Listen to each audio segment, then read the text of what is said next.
दोस्तों आप सभी का इजी ज्ञान में स्वागत है। दोस्तों इस वीडियो में हम पढ़ेंगे झारखंड के विभूति के बारे में।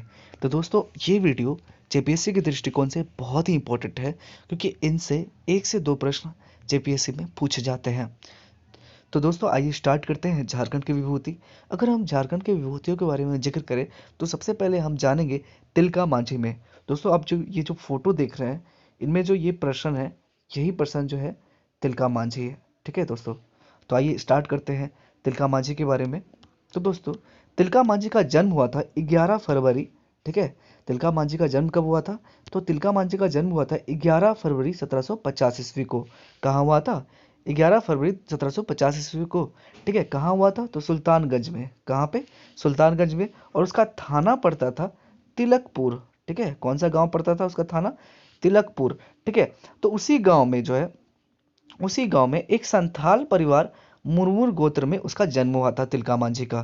ठीक है, उसी गांव में एक संथाल परिवार मुरमुर गोत्र में इनका जन्म हुआ था तिलका मांझी का। तो दोस्तों ध्यान रखेंगे, तो तिलका मांझी का जन्म कब हुआ था? तो 11 फरवरी 1750 ईस्वी में। कहाँ हुआ था? सुल्तानगंज में। थाना क्या था? तिलकपुर। और उसका गोत्र क्या था? तो मुरमुर गोत्र था। आगे हम बात करें तो अंग्रेजों के विरुद्ध जो विद्रोह है उन्होंने भागलपुर के पास वानचारी जोर से स्टार्ट की। ठीक है, अंग्रेजों के विरुद्ध जो विद्रोह है उन्होंने कहाँ से स्टार्ट किया? भागलपुर के पास वानचारी जोर से स्टार्ट किया। आगे हम बात करें तो भागलपुर पर उन्होंने आक्रमण किया। ठीक है, अंग्रेजों पर 1784 ईस्वी में। कब किया? 1784 ईस्वी में उन्होंने भागलपुर पर आक्रमण किया। बहुत ही इंपॉर्टेंट। ठीक है, आगे हम बात करें तो उन्होंने अपने अनुयायियों में संदेश भेजने का माध्यम उनका क्या था? तो उनके जितने भी अनुयायी थे, ठीक है, उनके में उन्होंने क्या करते थे? वो जो संदेश मैसेज भेजते थे वो साल के पत्ते पर मैसेज भेजते थे। ठीक है, तो अपने अनुयायियों में संदेश भेजने का माध्यम क्या था उनका? ठीक है, साल का पत्ता। ठीक है, आगे हम बात करेंगे तो उन्होंने क्लीवलैंड, ठीक है, क्लीवलैंड की हत्या की थी 13 जनवरी सन 1784 ईस्वी को। ठीक है, तो क्लीवलैंड की हत्या कब की थी? तो 13 जनवरी सन 1784 ईस्वी को उन्होंने क्लीवलैंड की हत्या की थी। तो दोस्तों अब आगे पढ़ते हैं। तो तिलका मांझी की उसके बाद जो गिरफ्तारी होती है वो कब होती है? तो तिलका मांझी की गिरफ्तारी होती है 1785 ईस्वी में। कब होती है तिलका मांझी की गिरफ्तारी? 1785 ईस्वी में। फांसी की बात करें तो उसके बाद उन्हें फांसी दे दिया जाता है दोस्तों। तो फांसी कहाँ हुआ था? तो भागलपुर के बरगद के पेड़ पर बाबा तिलका मांझी चौक के नाम से प्रसिद्ध उसी जगह पे जो है उनका फांसी दी जाती है। भागलपुर के बरगद के पेड़ पर बाबा तिलका मांझी चौक के नाम से प्रसिद्ध है। अगर हम बात करें तो तिलका मांझी का उपनाम क्या है? इनका उपनाम है आदि विद्रोही। क्या है इनका उपनाम? इनका उपनाम है आदि विद्रोही। तो अंग्रेजों के खिलाफ अगर हम संघर्ष के बारे में बात करें तो इनका संघर्ष लगातार जारी रहा।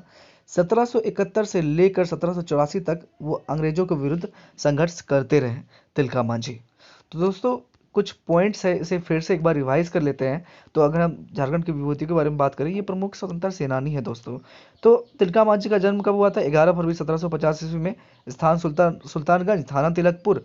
और तिलकपुर में ही एक संथाल परिवार में जिसका गोत्र मुरमुर था उनमें जन्म हुआ। अंग्रेजों के विरुद्ध जो विद्रोह उन्होंने स्टार्ट किया भागलपुर से, भागलपुर के पास वनचारी जोर से। भागलपुर पर आक्रमण हुआ 1784 ईस्वी में। ठीक है, किया। अपने अनुयायियों में संदेश भेजने का माध्यम था साल का पत्ता।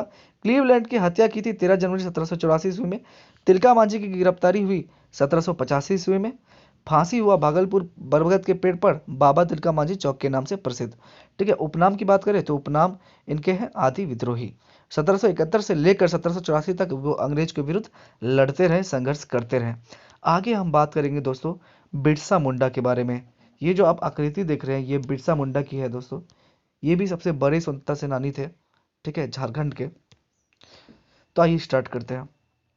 अगर हम बिरसा मुंडा के बारे में बात करें तो इनका जन्म हुआ था 15 नवंबर 1875 ईस्वी को।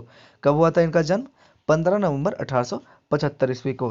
ठीक है, जो स्थान था ये था रांची जिला के खूंटी अनुमंडल के तमार में।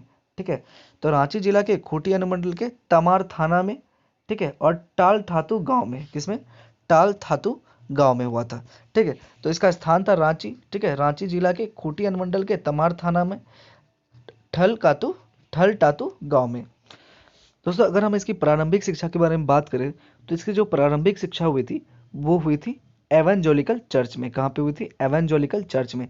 तो यहाँ पे सुधार लेंगे, यहाँ ये नहीं होगा, यहाँ होगा एवेंजोलिकल चर्च। ठीक है दोस्तों, एवेंजोलिकल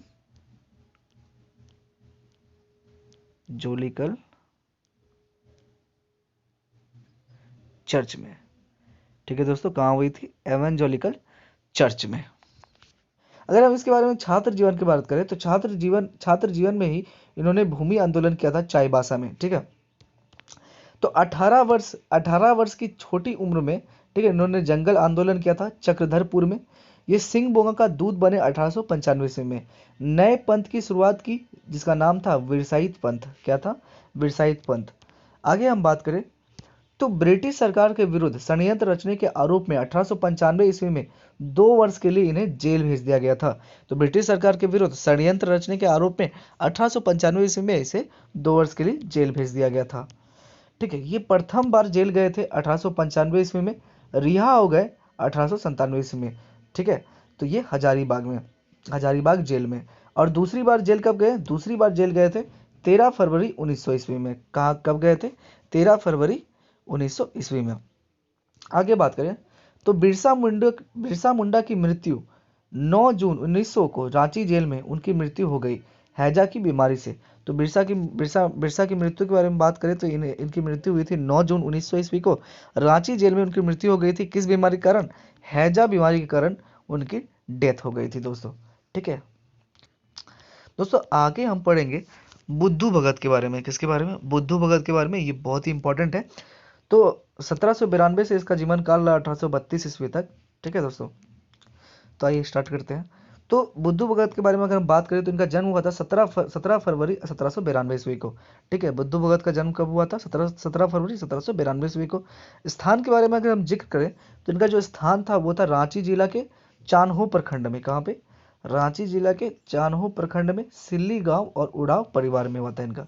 ठीक है, तो रांची जिला के चान्हो प्रखंड में, और उनका गांव का नाम था सिल्ली गांव। और किस किस फैमिली से बिलोंग करते थे? तो उरांव फैमिली से बिलोंग करते थे।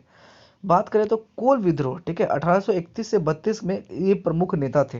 ठीक है, बुद्धू भगत कोल विद्रोह में सबसे प्रमुख नेता थे 1831 से 32 के बीच में जो हुआ था।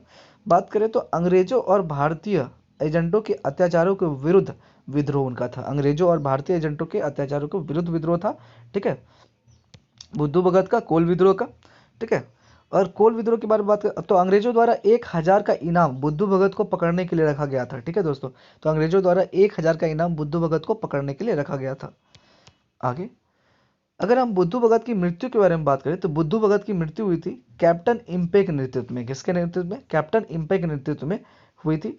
ठीक है, अंग्रेजी सेना द्वारा 14 फरवरी 1832 को बुद्धू भगत अपने भाई, बेटे, भतीजे एवं 1500 अनुयायी सहित मारे गए थे दोस्तों। ठीक है, 150 अनुयायियों सहित मारे गए थे।